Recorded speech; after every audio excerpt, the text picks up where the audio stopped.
নমস্কার বন্ধুরা, রিনাস কিচেনে আপনাদের সবাইকে স্বাগত। আজ আমি আপনাদের সঙ্গে শেয়ার করব লাউ আর মুগ আর মুসুর ডাল দিয়ে দুর্দান্ত স্বাদের একটি রেসিপি। বন্ধুরা, এইভাবে রান্না করে দেখবেন, খেতে কিন্তু অসাধারণ লাগে। আর মাছ মাংস সরিয়ে রেখে কিন্তু এই রেসিপি খেতে হবে, খেতে দুর্দান্ত হয় বন্ধুরা।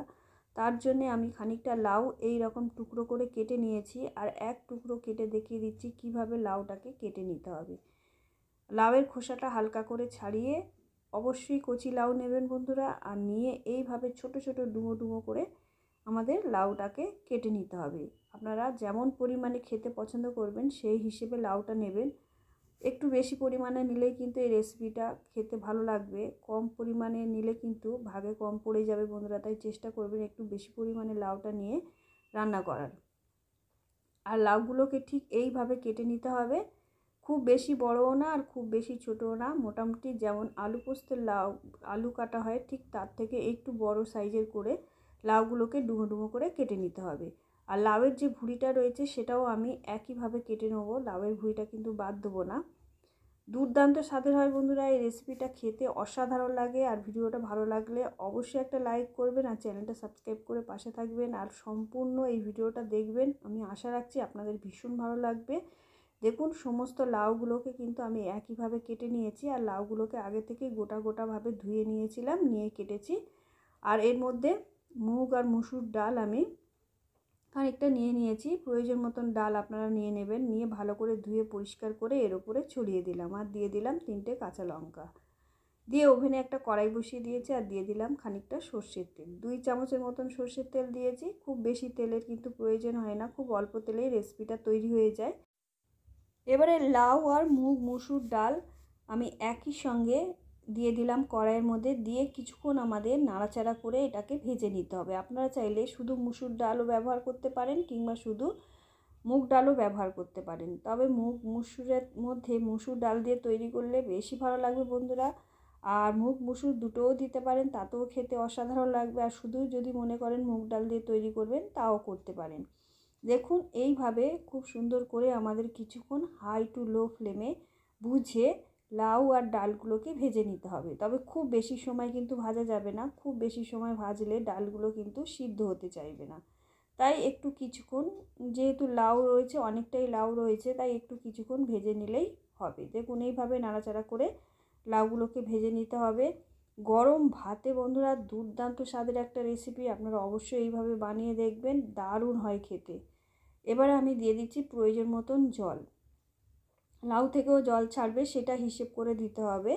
দেখুন, প্রয়োজন মতন জল দিয়ে দিয়েছি, দিয়ে নাড়াচাড়া করে নিলাম। এবারে কিছুক্ষণ আমাদের অপেক্ষা করতে হবে লাউটা যাতে ফুটে ওঠে। দেখুন, আস্তে আস্তে ফুটতে শুরু করছে, আর যখন খুব ভালো মতন ফুটে উঠবে তখন কিন্তু ঢাকা দিয়ে লো ফ্লেমে আমাদের 10 মিনিট রান্না করে নিতে হবে। 10 মিনিট পরে ফিরে আসছি। দেখুন, 10 মিনিট কিন্তু হয়ে গেছে। 10 মিনিটে দেখুন লাউ আর ডালগুলো প্রায় 70% মতন সিদ্ধ হয়ে গেছে, দেখতেই পাচ্ছেন। এবারে হালকা করে নাড়াচাড়া করে দিচ্ছি। লাউ ডাল কারোর কম সময় লাগে সিদ্ধ হতে, কিংবা কারোর বেশি সময় লাগে, সেটা হিসেব করে বুঝে কিন্তু নিতে হবে। দেখুন, আমাদের কিন্তু লাউ আর ডাল প্রায় অনেকটাই সিদ্ধ হয়ে গেছে, দেখতেই পাচ্ছেন। গোটা গোটা রয়েছে, কিন্তু হাত দিয়ে টিপলেই বুঝতে পারবেন এটা সিদ্ধ হয়ে গেছে। এটা আরেকটু সিদ্ধ করার প্রয়োজন রয়েছে। এর মধ্যে দিয়ে দিলাম 1 চামচ মতন হলুদ গুঁড়ো, আর দিয়ে দিচ্ছি স্বাদ অনুসারে লবণ। দিয়ে আমাদের খুব ভালো করে এটাকে একটু নাড়াচাড়া করে নিতে হবে। দেখুন, হলুদ গুঁড়োটা আগেই দিয়েছিলাম, এবার স্বাদ অনুসারে লবণটা দিয়ে দিলাম। দিয়ে হালকা করে এইভাবে নাড়াচাড়া করে ঢাকা দিয়ে আবারও আমাদের কিছুক্ষণ রান্না করে নিতে হবে। যেটুকু সিদ্ধ হতে বাকি আছে সেটুকু কিন্তু সিদ্ধ হয়ে যাবে। এবারে এদিকে একটা পাত্রের মধ্যে নিয়ে নিচ্ছি 2টো ডিম। ডিমটা অবশ্যই দেবেন বন্ধুরা, ডিম দিলে দুর্দান্ত লাগবে এই রেসিপি, অবশ্যই ডিমটা দেবেন। আর দিয়ে দিচ্ছি স্বাদ অনুসারে লবণ। 2টো ডিম ব্যবহার করেছি, আপনারা যদি লাউ বা ডালের পরিমাণ বাড়াতে চান তাহলে ডিমের পরিমাণও বাড়াতে হবে। এবারে দিয়ে দিচ্ছি অল্প পরিমাণে গোলমরিচের গুঁড়ো, দিয়ে খুব ভালো করে কিন্তু ডিম দুটো আমাদের ফেটিয়ে নিতে হবে। এইভাবে দেখতেই পাচ্ছেন ভালো করে ফেটিয়ে নিতে হবে। নিয়ে এদিকে রেখে দিয়েছি, আর এদিকে দেখুন 5 মিনিট কিন্তু হয়ে গেছে। 5 মিনিট পরে ফিরে আসছি। দেখুন, 5 মিনিটে লাউ ডাল যেটুকু সিদ্ধ হতে বাকি ছিল সেটুকু কিন্তু সিদ্ধ হয়ে গেছে। তবে ডালটা কিন্তু খুব ঘেটে গেলে এই রেসিপিটা ভালো লাগবে না। ডালটা সিদ্ধ হবে কিন্তু অল্প একটু গোটা গোটা থাকলে দেখতেও ভালো লাগবে আর এটা খেতেও খুব ভালো লাগবে। তাই বুঝে ডালটাকে সিদ্ধ করে নিতে হবে, যেমন পছন্দ করবেন সেই হিসাবে ডালটাকে সিদ্ধ করে নেবেন। এবারে আমি দেখুন হাতাটা দিয়ে একটু ভালো করে নাড়াচাড়া করে নিচ্ছি, ডালটাকে একটু ঘেটে দেওয়ার চেষ্টা করছি। এবারে ওটাকে নামিয়ে ওভেনে আবারও কড়াই বসিয়ে দিয়ে দিলাম সাদা তেল, অল্প পরিমাণেই দিয়েছি 2 চামচ মতন। দিয়ে যে ডিমটা ফেটিয়ে রেখেছিলাম সেই ডিমটা কড়াইয়ের মধ্যে আস্তে আস্তে ছড়িয়ে ছড়িয়ে চারিদিকে দিয়ে দিচ্ছি বন্ধুরা। এইভাবে ডিমটাকে দিয়ে দিতে হবে, ফেটানো ডিমটাকে দিয়ে কিছুক্ষণ অপেক্ষা করতে হবে। দেখুন ওপরটা যখন এরকম শুকনো হয়ে আসবে, খুব বেশি শুকনো হয়ে আসবে না, অল্প অল্প যখন এরকম ডিমটা থাকবে কাঁচা কাঁচা অবস্থায়, তখন এইভাবে ঘুরিয়ে আমাদের বড় একটা রুটির মতন তৈরি করে নিতে হবে। নিয়ে এবার আস্তে আস্তে ধারগুলোকে আমি ছাড়িয়ে নিচ্ছি। খুব বেশি কিন্তু ডিমটাকে ভাজা যাবে না, এই রকম কাঁচা কাঁচা অবস্থাতেই ডিমটাকে এইভাবে উল্টিয়ে নিতে হবে, যাতে নরম নরম ভাবটা থাকে ডিমের, কোনো মতে শক্ত ভাবটা যাতে না আসে। এই রকম নরম নরম অবস্থাতেই ডিমটাকে আমাদের কেটে টুকরো টুকরো করে নিতে হবে। এইভাবে ছোট ছোট টুকরো করে নিতে হবে, দেখতেই পাচ্ছেন। এইরকম করে ছোট ছোট টুকরো করে নিয়ে কিছুক্ষণ একটু ভেজে নিয়ে হালকা করে নাড়াচাড়া, খুব বেশি ভাজার দরকার নেই। নিয়ে এবার ডিমগুলোকে আমাদের কড়াই থেকে তুলে নিতে হবে। ডিমগুলো তোলা হয়ে গেছে, এবারে কড়াইয়ের মধ্যে দিয়ে দিচ্ছি সর্ষের তেল। রেসিপিটা অবশ্যই সর্ষের তেলে করবেন, তাতে কিন্তু খেতে দারুণ টেস্টি হবে। সর্ষের তেল দিয়ে একটা তেজপাতা, 2টো শুকনো লঙ্কা আর 1/2 চামচ কালো জিরে ফোড়ন হিসাবে দিয়ে দিলাম। ফোড়নটাকে সুন্দর গন্ধ ওঠা পর্যন্ত ভেজে নিতে হবে। এবারে দিয়ে দিচ্ছি একটা মিডিয়াম সাইজের পেঁয়াজ, আগে থেকে লম্বা লম্বা পাতলা পাতলা করে কেটে রেখেছিলাম, সেটা দিয়ে পেঁয়াজগুলোকে আমাদের কিছুক্ষণ লাল লাল করে ভেজে নিতে হবে। পেঁয়াজটাকে অবশ্যই একটু ভালো করে ভেজে নেবেন, তাতে রেসিপিটা খেতে দুর্দান্ত লাগবে বন্ধুরা, দারুণ খেতে হয়। ভাত, রুটি, পরোটা সব কিছুর সাথে কিন্তু দারুণ জমে যাবে। এই রকম একটা লাভের রেসিপি থাকলে দুপুরের খাওয়াটা কিন্তু অসাধারণ হয়, আর মাছ মাংসর কিন্তু প্রয়োজন হয় না। এবারে দিয়ে দিলাম 1/2 চামচ আদা বাটা, দিয়ে আবারও ভালো করে আমাদের আদা বাটাটা দিয়ে একটু কিছুক্ষণ কষিয়ে নিতে হবে। তবে এতে কিন্তু খুব বেশি মশলা যে লাগে তা নয়, অল্প মশলাতেই দুর্দান্ত স্বাদের একটা রেসিপি তৈরি হয়ে যায়। তেল মশলা কিন্তু খুবই কম ব্যবহার করা যায়।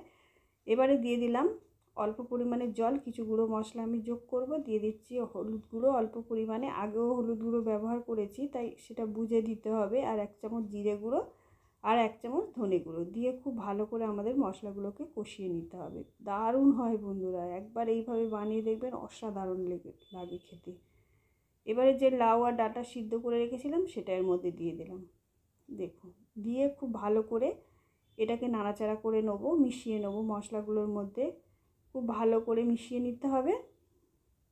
এইভাবে নাড়াচাড়া করতে হবে। দেখুন খুব ভালো করে মশলাটার মধ্যে লাউটাকেও কষিয়ে নিতে হবে, লাউ ডালটাকে এইভাবে কিছুক্ষণ নাড়াচাড়া করে নিলেই হবে। এবারে যে ডিমের টুকরোগুলো ভেজে রেখেছিলাম সেই ডিমের টুকরোগুলো এর মধ্যে দিয়ে দিলাম। ডিমটা দিয়ে আবারও আমাদের কিছুক্ষণ এইভাবে হালকা করে নাড়াচাড়া করে নিতে হবে। এখনও এর মধ্যে কিছু মশলা আমাদের যোগ করতে হবে বন্ধুরা। এইভাবে রান্না করে দেখবেন, খেতে অসাধারণ লাগে, ভাবতেই পারবেন এর স্বাদ এতটা সুন্দর হয়, বাচ্চা থেকে বড় সবাই কিন্তু খুবই পছন্দ করবে এই রেসিপিটা। একটু লবণ কম ছিল তাই আরও অল্প করে লবণ দিয়ে দিলাম, আর দিয়ে দিলাম 1 চামচ চিনি।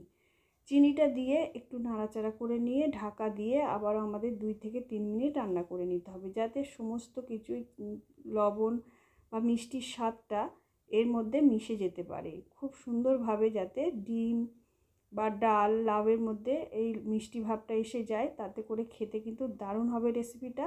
আর দিয়ে দিলাম 1/2 চামচ গরম মশলার গুঁড়ো। বাড়িতে যদি ভাজা জিরে গুঁড়ো থাকে গরম মশলার পরিবর্তে ভাজা জিরেও দিতে পারেন, তাতেও খেতে দারুণ হবে। আর ভিডিওটা ভালো লাগলে বন্ধুরা অবশ্যই একটা লাইক করবেন আর চ্যানেলটা সাবস্ক্রাইব করে পাশে থাকবেন।